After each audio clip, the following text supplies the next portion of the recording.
كان يا مكان، كان في غابة جميلة عايش فيها أسد صغير، فرو لونه ذهبي زي الشمس، وعينيه فيها لمعة شقاوة وشجاعة في نفس الوقت.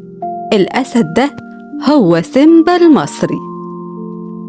سيمبا كان دايما بيحب يساعد الكل، لكن الحيوانات كانت بتقول إنه لسه صغير، وسيمبا كان دايما بيرد بابتسامة ويقول: الشجاعة مش بالحجم، الشجاعة بالقلب. وفي يوم كانت الغابة هادية وجميلة، لحد ما حصل صوت جاي من ناحية النهر: الحقوني الحقوني!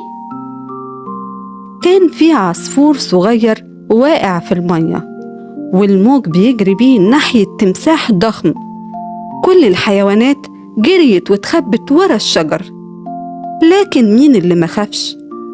أيوة، سيمبا المصري.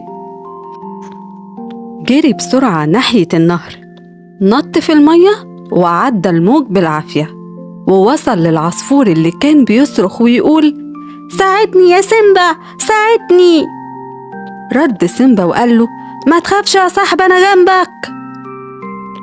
شده بمخالبه وسحبه ناحية الشط، وفي اللحظة دي التمساح حاول يهجم، لكن سيمبا بصله في عينيه وقال له بصوت قوي: ابعد، الغابة دي فيها خير ومحدش فيها هيأذي حد.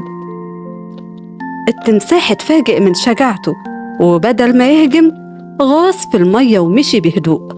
وكل الحيوانات خرجت من أماكنها وابتدت تسقف بشدة لسيمبا.